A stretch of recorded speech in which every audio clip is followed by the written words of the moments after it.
धन्यवाद.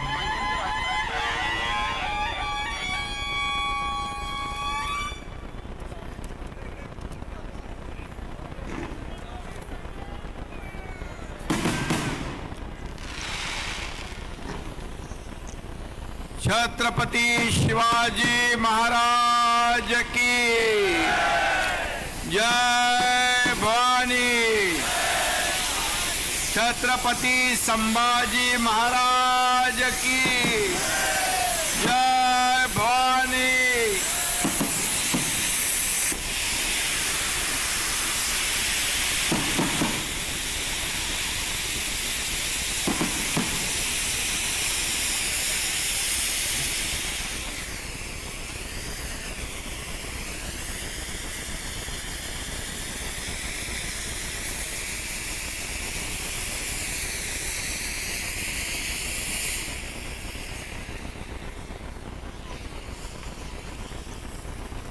आणि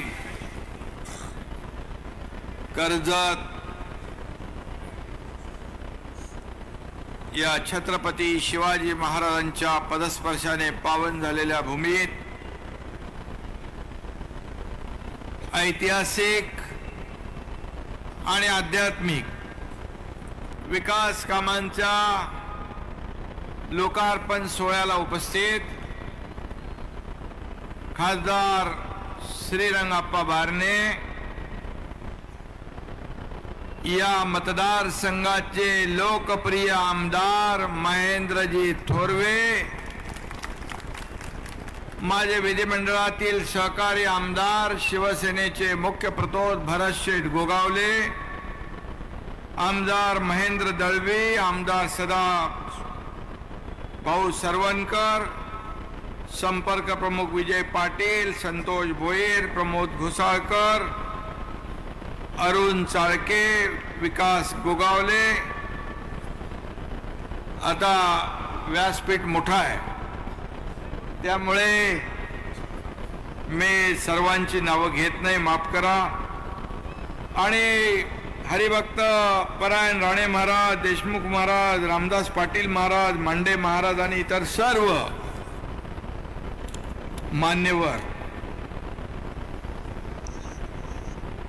आणि व्यासपीठ मोठंच आहे, भरगच्च आहे, परंतु समोर जनसागर देखील महासागरा एवढा मोठा आहे.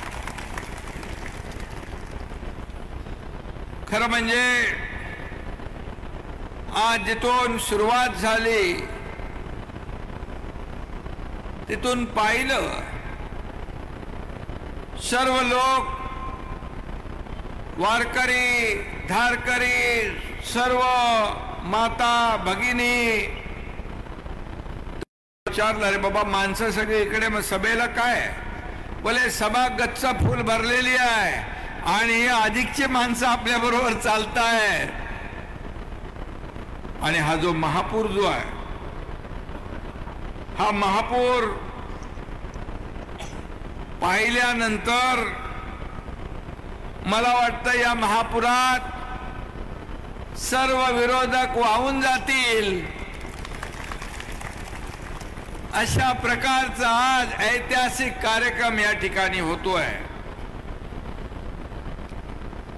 महेंद्र थोरवे यांनी अत्यंत कमी वेळात कामांचा एवढा डोंगर उभा केलाय.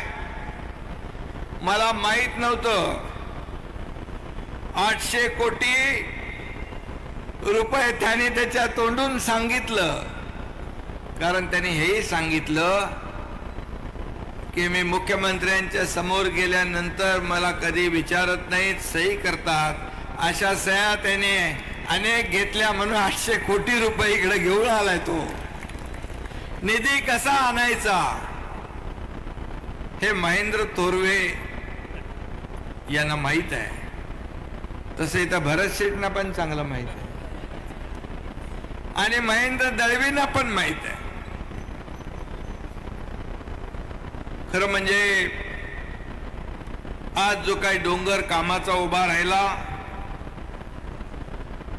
जो निधी आणि विकास कामांचा धडाका महेंद्र थोरवे यांनी लावल्यामुळेच आपण एवढ्या मोठ्या संख्येने त्याच्या कामाची पोच पावती आज आपण दिलेली आहे.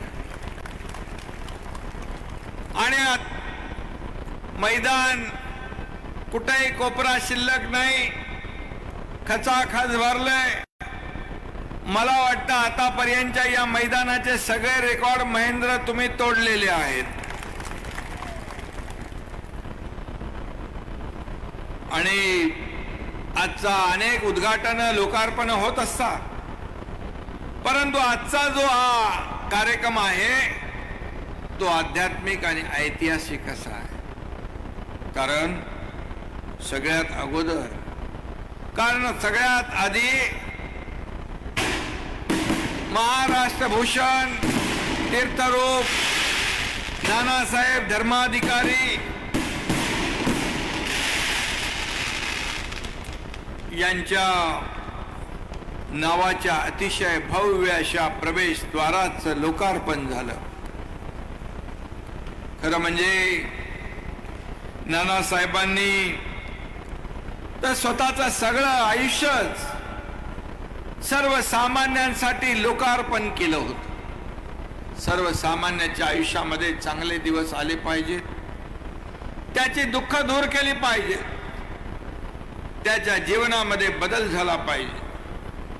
अशा प्रकारचं जसं आपण सागरामध्ये एक दीपस्तंभासारखं एक नेतृत्व पाहतो, तसं त्यांनी या महाराष्ट्राला मार्गदर्शन केलं आणि घराघरामध्ये मनामनामध्ये पोहोचण्याचा प्रयत्न केला.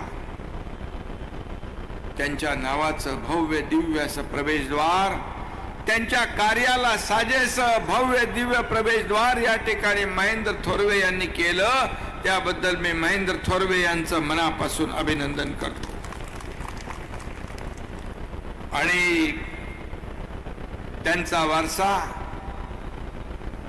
पद्मश्री डॉक्टर आप्पासाहेब धर्माधिकारी समर्थपणे पुढे नेत आहेत, सचिन दादा नेत आहेत. आणि अनेक श्री सदस्य या कार्यक्रमामध्ये सहभागी झालेले आपण पाहिलं. आणि त्याचबरोबर खरं म्हणजे हे कर्जत तालुक्यासाठी हे मुख्य प्रवेशद्वार अतिशय सगळ्यांना प्रेरणा आणि ऊर्जा देणारं ठरेल अशा प्रकारची खात्री या ठिकाणी व्यक्त करतो. कारण आज मी आपल्या समोर मुख्यमंत्री म्हणून उभा आहे. भरत शेटना, महेंद्र दळवीना सगळ्यांना माहित आहे, आयुष्यामध्ये जेव्हा दुःखाचे प्रसंग येतात तेव्हा कोणीतरी पाठीराखा असावा लागतो. तसं धर्मवीर आनंद दिघे साहेब, बाळासाहेब, तसेच आप्पासाहेब देखील. आणि म्हणून आज पुढे आल्यानंतर पांडुरंगाची 52 फुटाची मूर्ती या ठिकाणी उभी राहिलेली आपण पाहिली. मला वाटतं राज्यामध्ये नाही, देशामध्ये नाही, जगभरामध्ये पांडुरंगाची एवढी मोठी मूर्ती महेंद्र थोरवेने इकडे उभी केलेली आहे. आणि पांडुरंग आपला विठोबा सांगतायत की मी इथं उभा आहे, तुमच्या सगळ्यांवर माझं लक्ष आहे, तुम्ही निर्धास्त राहा, सुखी राहा, आनंदी राहा, अशा प्रकारची मुद्रा त्यांच्या चेहऱ्यावर आहे. असंख्य वारकरी इकडे आहेत. अनेक वारकऱ्यांना महेंद्र थोरवे यांनी चेकचं योगदान दिलंय. खरं म्हणजे वारकरी संप्रदाय हा या राज्यामध्ये, देशभरामध्ये कीर्तनाच्या माध्यमातून समाज प्रबोधनाचं काम करत असतो, समाज घडवण्याचं काम करत असतो, समाजाला सन्मार्गाकडे आणण्याचं काम करत असतो. आणि म्हणून आज पांडुरंगाची भव्य दिव्य अशी या ठिकाणी मूर्ती उभी राहिली आहे. तिथं प्रति आळंदी पंढरपूर असं नाव महेंद्र थोरवे यांनी दिलंय. नदीचा संगम दाखवलाय. प्रति आळंदी म्हणा, प्रति पंढरपूर काही म्हणा, पण साक्षात विठ्ठलाप्रती आपली भक्ती असेल तर कुठली शक्ती आपल्याला रोखू शकणार नाही, हे त्रिवार सत्य आहे. आणि म्हणून विठ्ठलाच्या साम्राज्यात आपण सगळे सुरक्षित आहोत. हजारो वारकऱ्यांची उपस्थिती आणि अत्यंत भक्तिमय व जल्लोषपूर्ण वातावरण या ठिकाणी पाहायला मिळालं. मी आज खऱ्या अर्थाने मला एक आनंद, एक समाधान, एक अभिमान वाटला की एवढ्या मोठ्या संख्येने या कार्यक्रमामध्ये या भागातली जनता, बांधव, भगिनी, माता, सगळे लहान मुलं, ज्येष्ठ सगळे चालत होते. मुंगीला शिरायलाही जागा नव्हती. अशा प्रकारचा भूतो न भविष्यतो असा कार्यक्रम, याची देई याची डोळा मला अनुभवायला मिळाला, याचं मला खरं म्हणजे समाधान आहे. आणि पुढे आल्यानंतर विठ्ठलाचा आशीर्वाद घेऊन पुढे आल्यावर हिंदवी स्वराज्याचे संस्थापक, महाराष्ट्राचं आराध्य दैवत छत्रपती शिवाजी महाराजांची शिवसृष्टी दाखवली. आणि छत्रपती शिवाजी महाराज हे महाराष्ट्राचं आराध्य दैवत. आज त्यांच्या काळात झालेले गडकोट किल्ले आपण पाहिले, कसे किल्ले बांधले असतील, कसं त्यावर पाणी, तिथे तोफा, एवढे मोठे मोठे किल्ले एवढ्या उंचावर, तेव्हाचं आर्किटेक्चर, इंजिनिअरिंग, त्यांची दूरदृष्टी, एक कुशल संघटक आणि कुशल प्रशासक म्हणून छत्रपती शिवाजी महाराजांचा एक आदर्श डोळ्यासमोर आपण ठेवून काम करतोय. प्रत्यक्षात शिवसृष्टी या ठिकाणी अनुभवायला मिळाली. आणि बाजूला छत्रपती संभाजी महाराजांचा भव्य असा पुतळा त्या ठिकाणी आपण पाहिला. आणि खऱ्या अर्थाने छत्रपती संभाजी महाराज हे अत्यंत शूर आणि पराक्रमी वीर होते. तिथं नतमस्तक होताना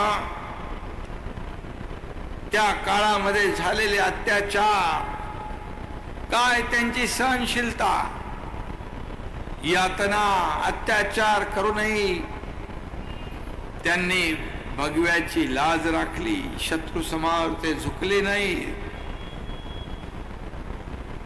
आणि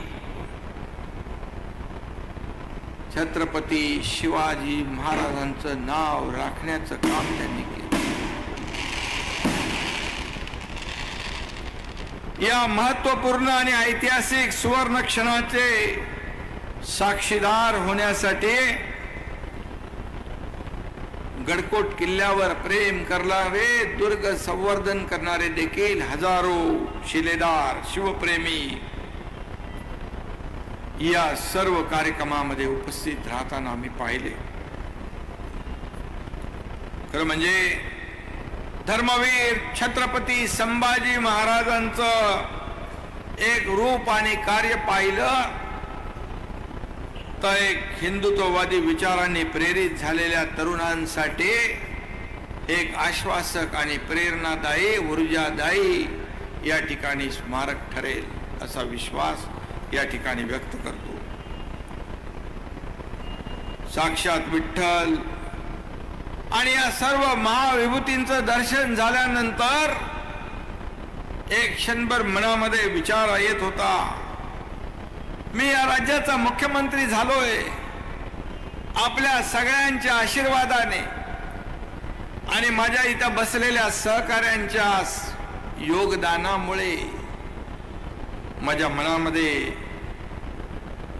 त्यावेळेस विचार आला की मुख्यमंत्री म्हणून या राज्यासाठी आपल्या आयुष्यातला प्रत्येक क्षण या राज्यासाठी खर्च करायचा, या राज्यातल्या जनतेच्या विकासासाठी, या राज्याच्या सर्वांगीण विकासासाठी आयुष्यातला प्रत्येक क्षण समर्पित करायचा, अशी भावना माझ्या मनामध्ये निर्माण झाली.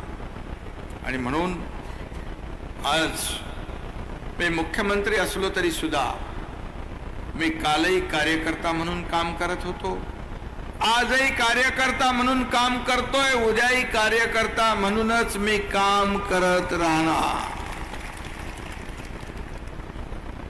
खरं म्हणजे तुमचे सगळ्यांचे मतदारांचे आभार मानावे तेवढे थोडे आहेत, कारण तुम्ही आमदार महेंद्र थोरवे यांना विजयी केलं नसतं तर एक उत्तम सहकारी, एक विश्वासू सहकारी या एकनाथ शिंदेला भेटला नसता. आणि म्हणून हे तिघजण इथं बसलेले आहेत, कशाचाही विचार केला नाही. आणि महेंद्र थोरवे यांनी आपल्या भाषणामध्ये सांगितलं त्यावेळची परिस्थिती, त्यावेळच्या घडामोडी. त्यांना आणखी बोलायचं होतं, परंतु वेळ कमी असल्यामुळे त्यांनी आवर्त घेतलं, तरी सुद्धा त्यामधून त्यांनी त्यांच्या भावना व्यक्त केल्या. ही शिवसेना बाळासाहेबांनी मोठी केली, ही शिवसेना बाळासाहेबांच्या कष्टातून मोठी झाली. हजारो लाखो शिवसैनिकांनी जीवाची बाजी लावली, घरादारावर तुळशी पत्र ठेवले, घरादारावर नांगर फिरला पण मागे फिरले नाहीत. बाळासाहेबांना त्यांनी साथ दिली आणि बाळासाहेबांनी देखील कष्ट घेतले, आणि म्हणून ही शिवसेना मोठी झाली. आणि जेव्हा आपण शिवसेना जेव्हा कुठेतरी अडचणीत येते आहे, शिवसैनिकाचं खच्चीकरण होत आहे. आज या महाराष्ट्रामध्ये काहीतरी अघटित घडतंय असं जेव्हा कळलं, त्यावेळेस मग खरा बाळासाहेबांनी काय शिकवलं? अन्यायाविरुद्ध लढण्याचं शिकवलं, न्याय मिळवून देण्याची शिकवण दिली, अन्याय सहन करू नका हे सांगितलं. आणि म्हणून आपण युती धर्म सोडून आज जेव्हा वेगळं काहीतरी करू लागलो, ते कुणाच्याही मनामध्ये नव्हतं, परंतु दुर्दैवाने ते घडलं. आज सत्तेसाठी, खुर्चीसाठी बाळासाहेबांचे विचार, आपली भूमिका, हिंदुत्वाची भूमिका आज प्रत्येक माणसाच्या मनामध्ये जे स्वप्न होतं त्याला बाजूला ठेवून तो निर्णय झाला, तो दुर्दैवी होता. तरी सुद्धा आम्ही आदेश म्हणून, आपण शिवसैनिक कार्यकर्ते आदेशाचं पालन करत असतो. या राज्याला चांगले दिवस येतील, या राज्याची भरभराट होईल, आपला शिवसैनिकाला न्याय मिळेल, या शिवसैनिकाच्या आयुष्यात चांगले दिवस येतील, ही भाबडी भावना आमच्या सकट सर्वांच्या मनात होती. आपल्याला मी सांगू इच्छितो, हे सर्व 3 आमदार काय, खासदार काय, सदा सरवणकर काय, आपण काय, या सगळ्यांना माहित आहे. एकनाथ शिंदेने कधी पदाचा मोह केला नाही, पदासाठी कधी एकनाथ शिंदे जगला नाही, कधी पद मागितलं नाही. आपल्याला फक्त मी एक उदाहरण सांगतो. ठाण्यामध्ये जेव्हा पहिल्या शिवसेना शाखेचं उद्घाटन होतं, इथे काही लोक आहेत त्यांना माहिती आहे, शाखेच्या उद्घाटनाला दिघे साहेब यायच्या उद्घाटनाच्या आदल्या दिवशी आले, माझ्या खांद्यावर हात टाकला, म्हणाले एकनाथ उपशाखा प्रमुख कुणाला बनवायचं? मी म्हणालो साहेब शाखा प्रमुख मला माहित आहे. दिघे साहेब म्हणाले, मी म्हणालो मला बनवू नका, ज्येष्ठ शिवसैनिक अमुक अमुक आहेत त्याला बनवा. साहेबांनी मला सांगितलं, मला कळतं काय करायचं ते, त्यावेळेस त्यांनी शाखा प्रमुख पद मला दिलं, कारण त्यांनी काहीतरी एक जबाबदारी दिल्यानंतर त्या जबाबदारीचं सोनं कोण करेल हे त्यांची दूरदृष्टी त्यांच्या नजरेने चाणाक्षपणे पाहिली. मगाशी त्या मुलीने आपल्या ह्याच्यामध्ये सांगितले, एकदा असंच भरतशेठ नगरसेवक महापालिकेची निवडणूक होती. त्या महापालिकेच्या निवडणुकीमध्ये आपली युती होती. त्या युतीमध्ये 2 प्रभागामुळे काहीतरी थोडस त्याच्यामध्ये युतीमध्ये मतभेद होत होते. मी साहेबांना सांगितलं, साहेब माझ्यामुळे युतीमध्ये काही अडचण येता कामा नये. मी 5 वर्ष थांबून नंतर नगरसेवक होईल. मी आजही आपल्याला सांगतो, भारतीय जनता पार्टी शिवसेनेची युती होती. दिगंबर धोत्रे नावाचा उमेदवार भारतीय जनता पक्षाचा होता. त्याचं काम मी केलं, त्याला निवडूनही आणलं. खरं म्हणजे आता कोणी थांबत नसतं, परंतु अनेक असे कार्यकर्ते शिवसेनेमध्ये आहेत की काही न मिळता मागता, काही मिळालं नाही, मिळालं तरी सुद्धा शिवसेना वाढवण्याचं काम करताय. आणि म्हणून या सर्व माझ्या 50 आमदारांना माहित आहे. हे तर सुरुवातीचे आमचे बिनीचे शिलेदार बसले तिकडे, कुठलाही मागचा पुढचा विचार केला नाही. एक धाडस काय असतं, हे धाडस जेव्हा अन्याय होतो, जेव्हा आपल्या पक्षाचा, आपल्या संघटनेचा कुठंतरी एक विषय प्रश्न निर्माण होतो, त्यावेळेस बाळासाहेबांचा शिवसैनिक गप्प राहू शकत नाही. आणि यांनी ते पाहिलं, माझी मनातली घालमेल त्यांनी पाहिली आणि आम्ही निर्णय घेतला, धाडस केलं. ज्या बाळासाहेबांचं स्वप्न, आज बाळासाहेब काय म्हणाले होते, मला 1 दिवस प्रधानमंत्री करा, मी काश्मीर मधलं 370 कलम हटवतो, मी अयोध्येमध्ये राम मंदिर बांधून दाखवतो. आज ही दोन्ही स्वप्न आदरणीय देशाचे प्रधानमंत्री नरेंद्र मोदी साहेबांनी पूर्ण केली. आणि म्हणून या देशामध्ये एक वेगळा माहोल तयार झाला. आणि मग बाळासाहेबांचं स्वप्न ज्यांनी पूर्ण केलं, त्यांच्या बरोबर सरकार स्थापन करण्याचा निर्णय घेतला. मला जय श्रीराम, जय जय श्रीराम हा माहोल देशात आहे. काही लोकांनी टिंगल केली, मंदिर वही बनाएंगे, तारीख नहीं बताएंगे. पण मोदी साहेबांनी मंदिरही बनवलं आणि तारीखही सांगितली, 22 जानेवारीला त्याचं लोकार्पण होतंय. आणि काही लोक आता कॅलेंडर मध्ये तारखा शोधताय. आज या सर्व 50 लोकांची भावना, आपुलकी, मगाशी महेंद्रने सांगितलं, सगळ्यांची इच्छा होती, सगळ्यांनाच ते बघायचं होतं.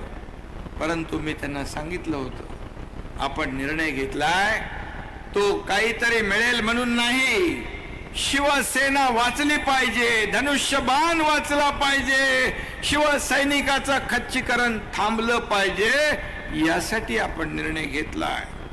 आज खरी शिवसेना आज आपल्या बरोबर, आपण खरी शिवसेना, कारण बाळासाहेबांचं प्रेम, बाळासाहेबांचे विचार आपल्या बरोबर आहेत. धर्मवीर आनंद दिघे साहेबांचे आशीर्वाद आपल्या बरोबर आहेत आणि धनुष्य बाणही आपल्या बरोबर आहे.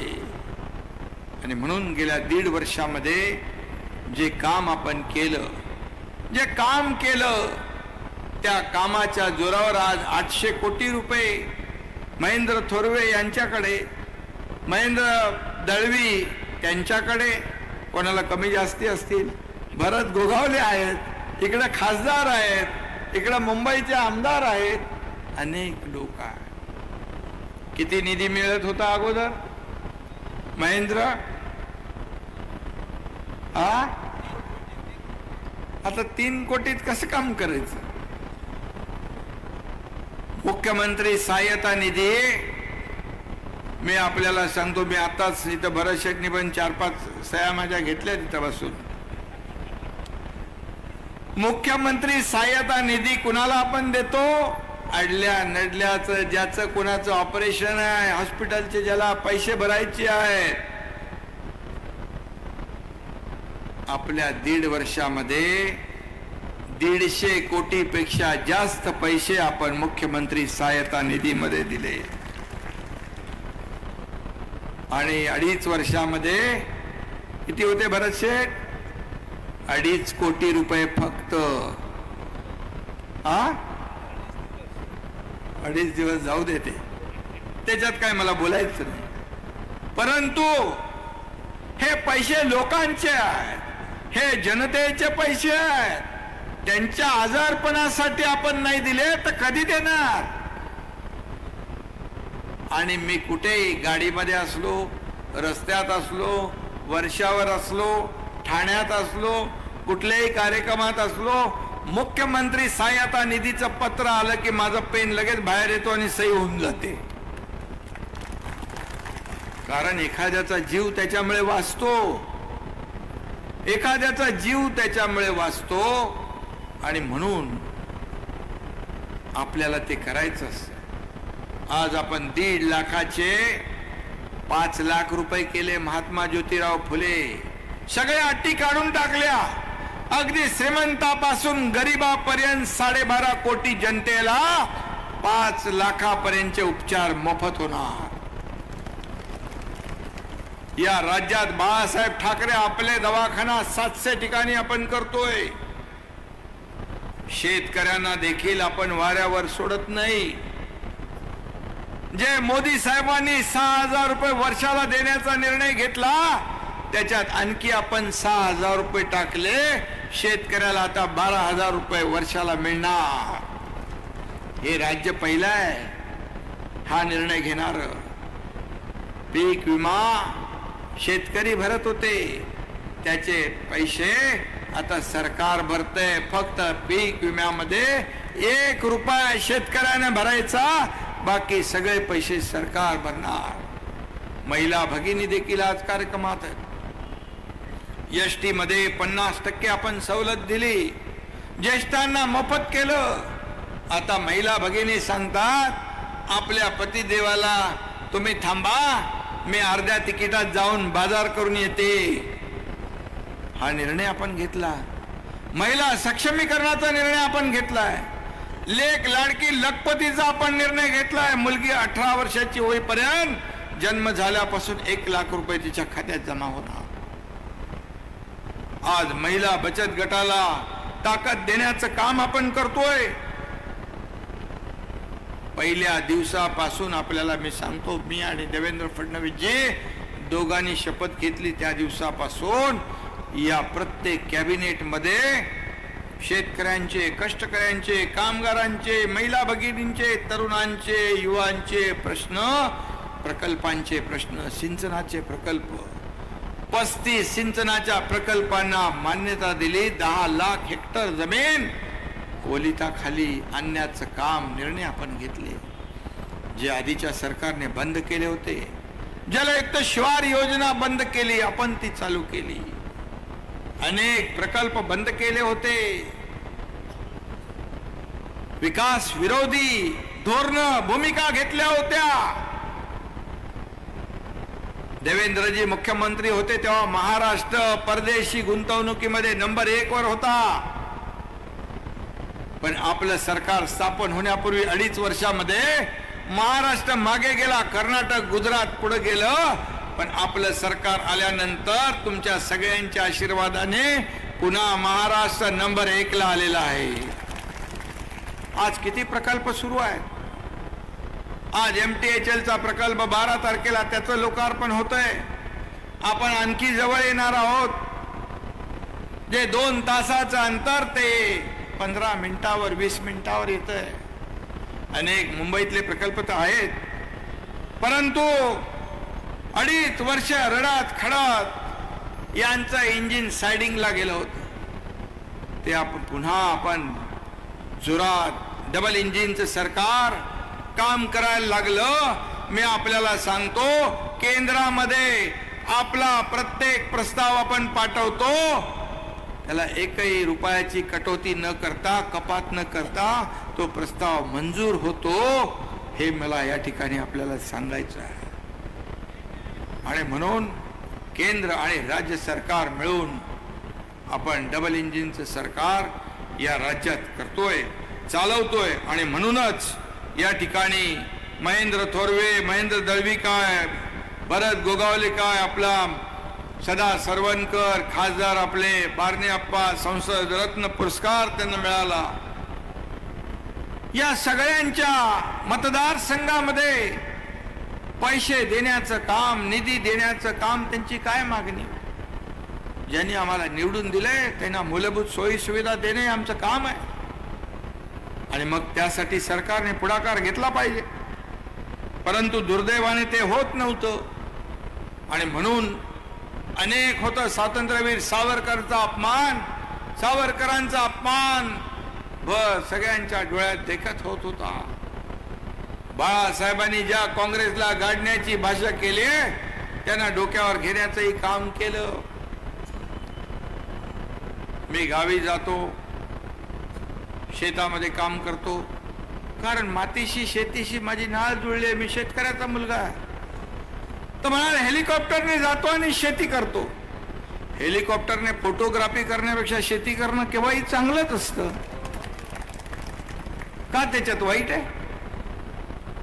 आणि म्हणून आज आपण मुंबईमध्ये स्वच्छता अभियान सुरू केलंय, डीप क्लीन ड्राईव्ह. बरं शेट, आता आपण एक एक शहर करून संपूर्ण महाराष्ट्रामध्ये ग्रामीण भागात देखील स्वच्छ महाराष्ट्र माझा हे अभियान आपण राबवतोय. आरोग्याशी निगडीत आहे. आज लोक त्यामध्ये इन्व्हॉल्व्ह होऊ लागलेत. NGO आलेत, मुलं आलेत, कॉलेजचे आले, शाळेचे आलेत, पोटदुखी सुरू झाली. बोले हे तर आयुक्ताचं काम. अरे हा एकनाथ शिंदे कार्यकर्ता म्हणून काम करतोय. आणि मी सांगितलं की सीएम म्हणजे चीफ मिनिस्टर असतोच, परंतु मी समजतो सीएम म्हणजे कॉमन मॅन. मी सर्वसामान्यातला कार्यकर्ता आहे, जमिनीवरचा कार्यकर्ता आहे, तुमच्यातला कार्यकर्ता आहे. तुमच्यातला कार्यकर्ता मुख्यमंत्री झालेला त्यांना आवडत नाही, हजम होत नाही, पचन होत नाही, सहन होत नाही. म्हणजे फक्त ज्यांचा राजकीय वारसा, राजकीय पार्श्वभूमी आणि ज्यांनी सोन्याचा चमचा तोंडात घेऊन आला त्यांनीच मुख्यमंत्री व्हायचं, असं काय लिखित काय करार आहे? आणि म्हणून ही पोटदुखी आहे. मी तर कामाने उत्तर देतो. तुम्हाला माहित आहे, रोज आरोप करतात. माझ्याकडे भरपूर आहे. मी थोडं थोडं काढत आता सुरू केलेलं आहे. माझा स्वभाव नाही. बिलो द बेल्ट मी खालच्या पातळीवर जाऊन टीका करत नाही. तुम्ही जेवढ्या टीका कराल त्याला हा एकनाथ शिंदे कामातून उत्तर देईल. कामातून उत्तर देईल, हे माझी कामाची पद्धत आहे. आणि म्हणून आज आपण पाहतोय की 1.5 वर्षामध्ये आज जी कामं केली त्या कामाच्या जोरावर आज या राज्यामध्ये गेल्या काही दिवसापूर्वी ग्रामपंचायतीच्या निवडणुका झाल्या. महायुतीला नंबर 1 मिळाला. आता त्यांचा नंबर कितीवर गेला ते भरतशेठ का कितीवर गेला? त्यांचा नंबर कुठे गेला माहित नाही. जाऊ द्या. तुम्ही किती आरोप करणार? आज 50 आमदार, 13 खासदार. एक खासदार आप्पा बसले तिकडे. यांना जेव्हा खासदारांना बोलवलं तेव्हा त्यांना सुरुवातीला वाटलं अवघड निर्णय, काय होईल, कसं होईल.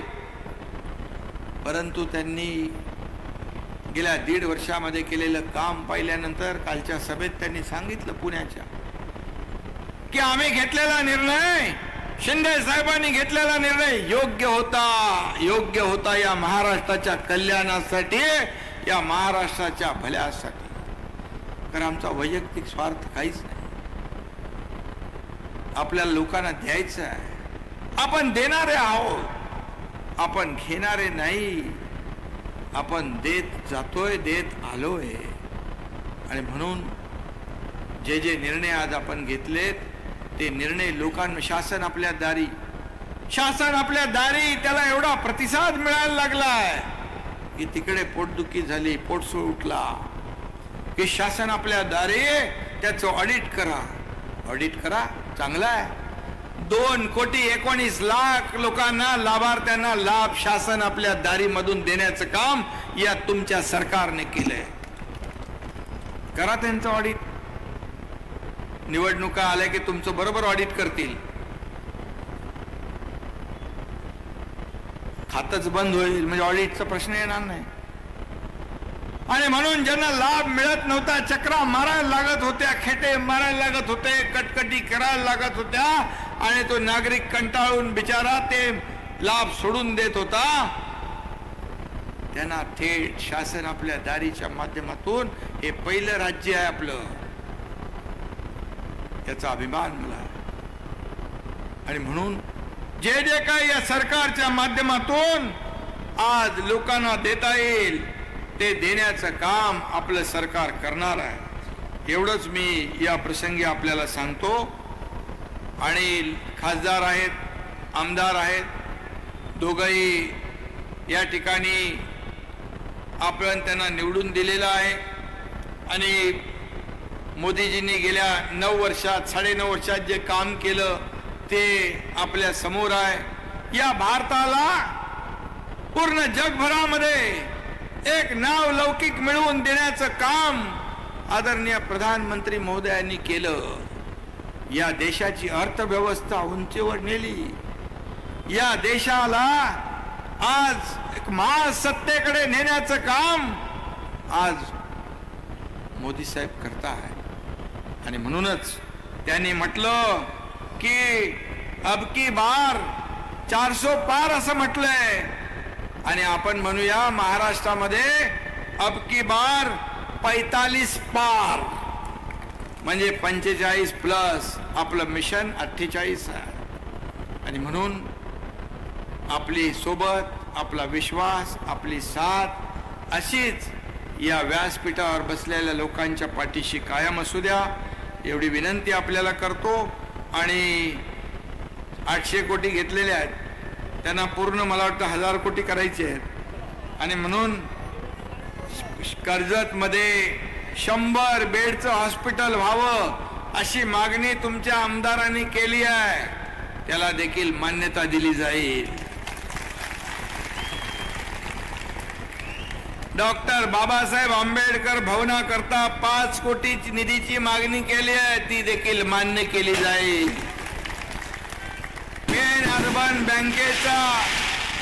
पेन अर्बन बँकेचा प्रश्न जो आहे तो देखील त्याच्यामध्ये लक्ष घालून त्याला देखील न्याय देण्याचं काम होईल.